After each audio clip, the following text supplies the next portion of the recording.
Mesdames et messieurs, bonsoir et je suis tout à fait ravi de vous retrouver dans cette nouvelle édition dans votre émission semi-quotidienne Midi au Caire. Comme vous savez, pendant cette édition, notamment de vendredi, on essaye de vous présenter les grands événements qui ont touché la scène égyptienne durant les derniers jours dans plusieurs domaines, à partir de la politique, passant par l'économie et jusqu'au domaine de tourisme et même de la culture. Donc justement une toute petite pause. Après ça, on va être ensemble dans une sorte de tournée dans le monde égyptien.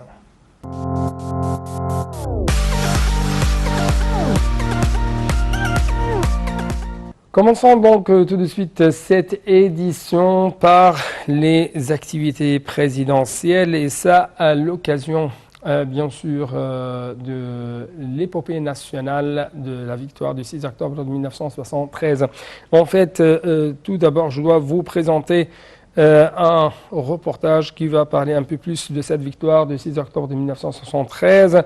Dans l'Égypte, célèbre le 48e anniversaire et bien sûr, c'est une fête nationale, c'est une victoire très grande dont l'Égypte est tout à fait fière et qui fut et même une introduction à la paix ici dans la région du Proche-Orient. La victoire égyptienne du 6 octobre de 1973 s'inscrit dans la liste de grandes batailles que livra l'Égypte pour la défense de son intégrité territoriale aux différentes époques de sa longue histoire. Tout de suite, un commentaire de Marwa Arafat Echel. La victoire du 6 octobre 1973, dont l'Égypte célèbre le 48e anniversaire, est une grande épopée dont l'Égypte est frère et qui fut une introduction à la paix. La victoire égyptienne du 6 octobre 1973 s'inscrit dans la liste des grandes batailles que livra l'Égypte pour la défense de son intégrité territoriale aux différentes époques de sa longue histoire. En 1967 et quelques jours après la défaite, la période de fermeté a commencé en 1968 et a duré jusqu'à la guerre d'octobre en 1973, lorsque les forces armées égyptiennes avaient déclaré le début de la guerre d'octobre, qui avait abouti à la restauration de la souveraineté égyptienne sur le canal de Suez et quelques parties de la péninsule du Sinaï, ainsi que le retour de la navigation dans le canal en juin 1975. Après la victoire du 6 octobre 1973, l'Égypte œuvre à trouver une solution en Orient et de l'Afrique, à y assurer le développement économique et social et à faire en sorte que chaque pays vive dans des frontières sûres et reconnues par tous. Cette victoire a permis à l'Égypte d'obtenir une grande importance sur tous les plans politiques et diplomatiques. Les négociations politiques ont été la deuxième étape après la libération des territoires occupés. Les États membres au Conseil international de sécurité et les États-Unis avaient promulgué le décret numéro 338 stipulant l'arrêt de toutes les opérations militaires à partir du 22 octobre 1973. L'Égypte a accepté et a exécuté ce décret à partir de la même journée, mais le refus des forces armées israéliennes à exécuter ce décret a engagé le Conseil de sécurité à promulguer un autre décret le 23 octobre qui oblige toutes les parties d'exécuter le cessez-le-feu. Les combats se sont arrêtés le 28 octobre 1973 après l'arrivée des forces internationales d'urgence au Sinaï.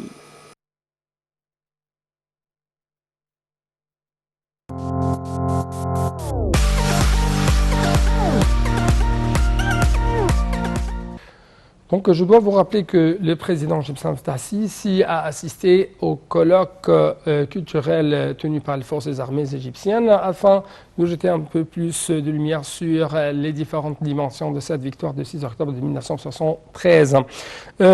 Justement, nous devons passer à un autre domaine, et cette fois-ci avec le président Abdel Fattah Sisi, et qui s'est réuni avec le docteur Mohamed Aoud Taghiddine, conseiller de président de la République pour les affaires de santé et de prévention. Le porte-parole de la présidence de la République a déclaré que la réunion avait porté sur l'évolution d'un certain nombre d'initiatives présidentielles dans le domaine de la santé au niveau de la République. Donc un tout petit reportage. Après ça, on va se retrouver encore une fois. Le président Abdel Fattah el-Sisi s'est réuni avec Mohamed Aoud Taghiddine, conseiller du président de la République pour les affaires de santé et de prévention. La réunion a porté sur l'évolution d'un certain nombre d'initiatives présidentielles dans le domaine de la santé au niveau de la République.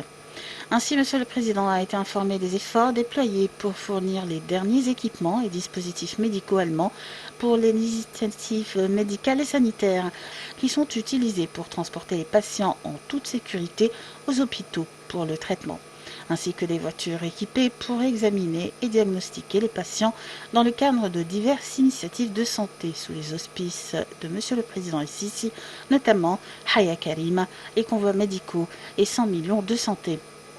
Monsieur le Président a dirigé la préparation de ces équipements au plus haut niveau technique et médical dans diverses spécialités, en particulier les cas de santé des femmes, afin de fournir le plus grand nombre de services possibles aux citoyens dans les différentes régions couvertes par les initiatives présidentielles en matière de santé au niveau de la République.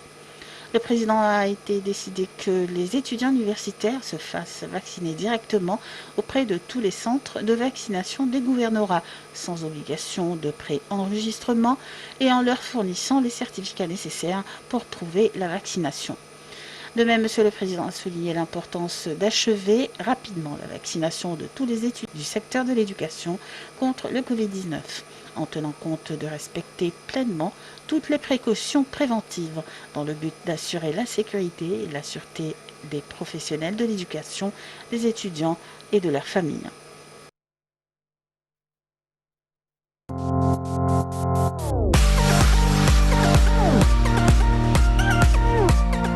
Nous restons toujours avec le président égyptien Fattah al-Sisi qui a passé en revue les activités et les missions des forces armées pour protéger la sécurité nationale égyptienne sur toutes les orientations stratégiques de l'État. Lors de sa présidence de la réunion du Conseil suprême des forces armées, le chef d'État a félicité le peuple égyptien et les éléments des forces armées à l'occasion du 48e anniversaire de la victoire du 6 octobre. C'est ce qu'a déclaré le porte-parole de la présidence, Bassam Radi. Ce dernier a ajouté que le président Sisi, accompagné du commandant général des forces armées, ministre de la Défense et de la production militaire, Mohamed Zaki, et le chef d'état-major des forces armées, Mohamed Farid, avait déposé une gerbe de fleurs sur la plaque mémoriale du soldat inconnu et les tombes des présidents défunts, Mohamed Anwar Sadat et Gamal Abdel Nasser.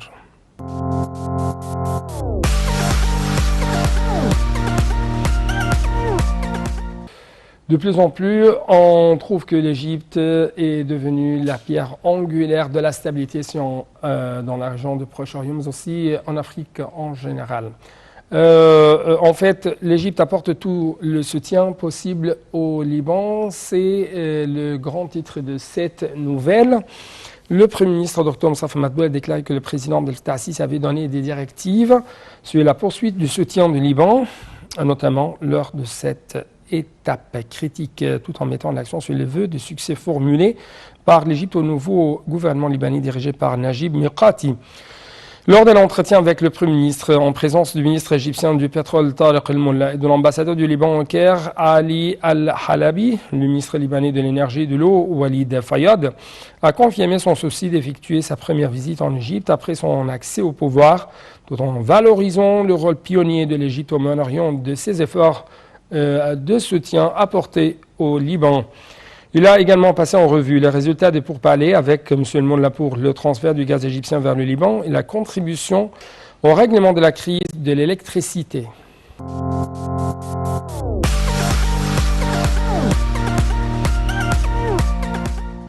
Parlons donc un peu plus de l'économie égyptienne et de, si je peux dire, de cette performance exceptionnelle de l'Égypte, notamment pendant la crise du coronavirus. Et cette fois-ci, on trouve que la nouvelle capitale administrative représente un bon qualificatif dans les services gouvernementaux, selon des déclarations officielles. Avec plus de précision, le projet de nouvelle capitale administrative était un bon qualificatif dans le domaine de la fourniture des services gouvernementaux et de l'attraction d'investissements afin de refléter une image moderne de l'Égypte contemporaine. C'est ce qu'a affirmé le Premier ministre Dr Moussa Madbouli. Le chef du gouvernement a tenu ses propos lors de sa présidence d'une réunion mercredi 29 septembre 2021 pour suivre l'état d'avancement de la mise en œuvre des projets dans la nouvelle capitale administrative, en présence des ministres de communication, des technologies, de l'information Amra Talat, du logement et de communautés urbaines, Asim Al-Ghazar, et des responsables des ministères et des autorités concernées. Au cours de la réunion, le ministre de Communication, des Technologies et de l'Information a fait une présentation sur les derniers développements concernant le projet de transfert des ministères et des agences gouvernementales vers la nouvelle capitale administrative.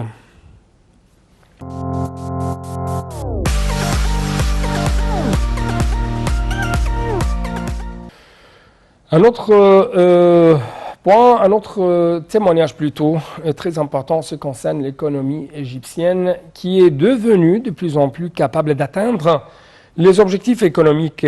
Vous pouvez, si je peux dire, suivre cette nouvelle à travers cette explication.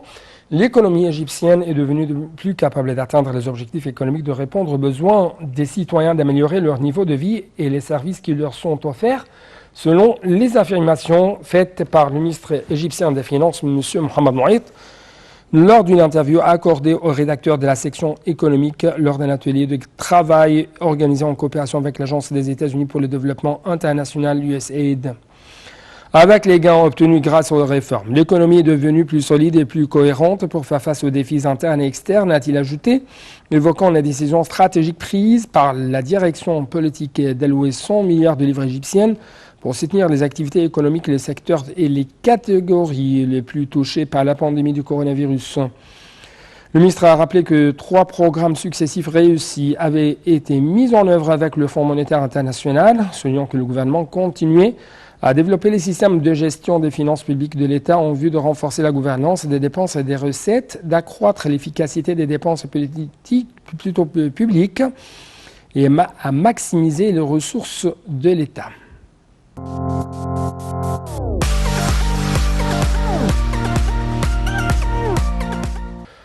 Au niveau de la protection socio-économique, notamment au niveau de l'initiative présidentielle intitulée Vie décente, on trouve que le ministre du Développement, M. Mohamed Chahraoui, s'est entretenu avec le gouverneur d'Assouan de l'avancement des projets de développement des services en cours d'exécution dans le gouvernorat d'Assouan. L'entrevue s'est de même axée sur les étapes réalisées dans le programme de développement de la campagne égyptienne dans le cadre de l'initiative présidentielle Vie décente. M. Chahraoui jugeait important le respect du calendrier de mise en œuvre de projets ciblés, surtout ceux liés au secteur de l'assainissement, de l'eau potable, de l'enseignement, de la santé, de ce conformément aux normes de qualité requises pour promouvoir le niveau de vie des citoyens et améliorer les services qui leur sont dispensés. Il a de même affirmé l'importance du respect des gestes et barrières, de l'élimination des ouvrages empiétants sur les terres domaniales, et ce, dans le cadre de la 18e campagne lancée en ce sens au 13 septembre.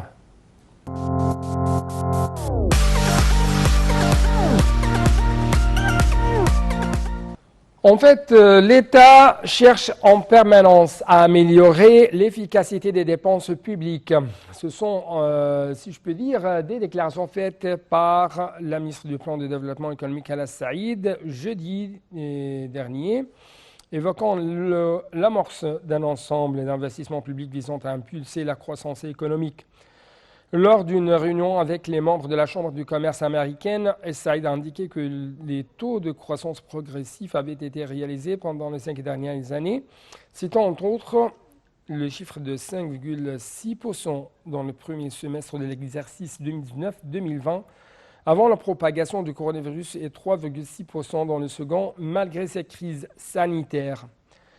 La ministre a de même évoqué l'augmentation des investissements publics dans le plan de l'exercice 2022-2021, notamment dans les secteurs qui boostent la croissance économique et génèrent des emplois décents.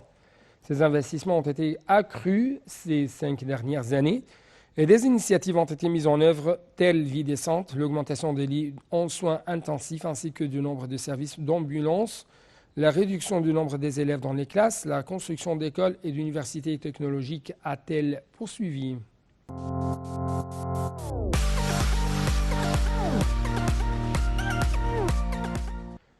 En fait, selon le ministre égyptien des Finances, M. Mohamed Mouait, il y a toujours de nouvelles facilités douanières qui seront accordées aux projets fonctionnant selon le système de, entre deux guillemets, grâce temporaire.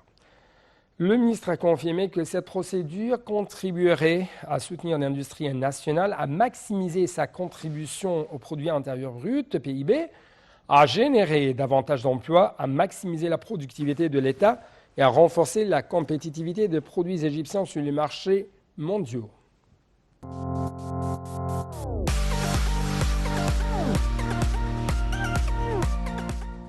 En fait, si nous pouvons dire l'Égypte fascine toujours et fascine tout le monde. C'est en fait l'exemple qu'on trouve actuellement à Dubaï dans l'Expo Dubaï 2020.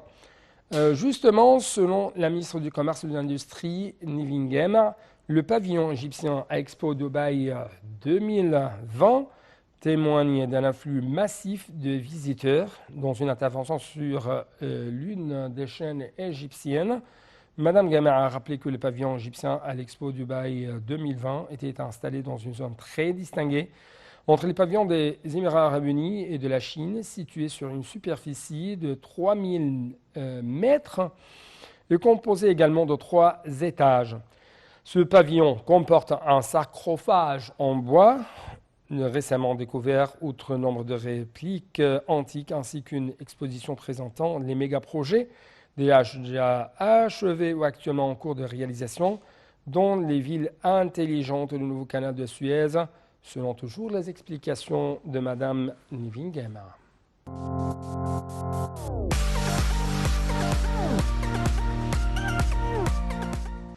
Parlons donc un peu plus de la santé en Égypte et de la coopération avec les différentes nations mondiales afin de lutter contre ce coronavirus. Justement, on trouve que selon des déclarations faites par Madame la ministre de la Santé, Hala Zeid, lors d'un entretien avec l'ambassadeur chinois au Caire, Liao Liqiang, la coopération fructueuse égypto-chinoise dans la lutte contre le Covid-19 est un mandat de solidarité entre le peuple face aux crises mondiales. La réunion avait porté sur la poursuite de la coopération entre les deux pays dans la lutte contre le coronavirus, ainsi que la fourniture de vaccins via la coopération entre le ministère et les entreprises chinoises pionnières dans ce domaine. La ministre a remercié le gouvernement chinois pour son soutien à l'Égypte depuis le début de la pandémie du coronavirus, en plus de son appréciation pour les efforts assidus déployés par l'ambassadeur chinois pour suivre les dossiers de coopération sanitaire avec l'Égypte, ce qui a favorisé les chances de coopération contre la pandémie. Pour sa part, l'ambassadeur a affirmé que son pays plaçait l'Égypte en tête de ses priorités quant à l'obtention du vaccin, faisant état de l'approche de la fin des mesures de l'envoi de 2 millions de doses du vaccin Sinovac qu'offrira le peuple chinois au peuple égyptien lors de la prochaine période.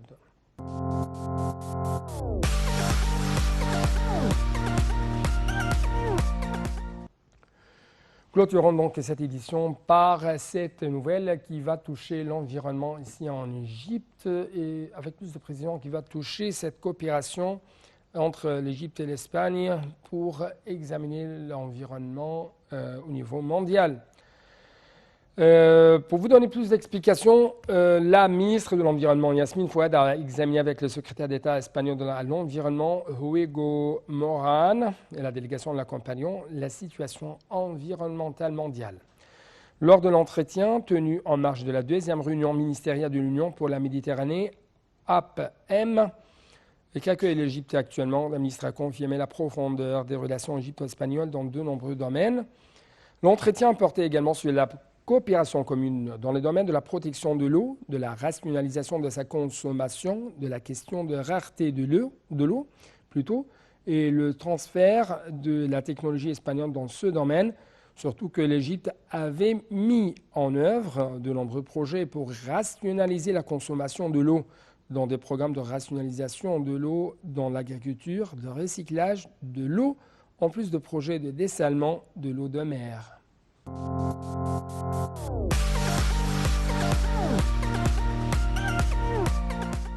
Donc, c'était tout pour cette édition. Merci beaucoup pour toujours votre fidélité. Et bon, ensuite, dans le programme, Et en même temps, je dois vous dire, restez toujours avec nous pour avoir plus d'informations, notamment en ce qui concerne ce qui se passe ici en Égypte. Merci et à la prochaine.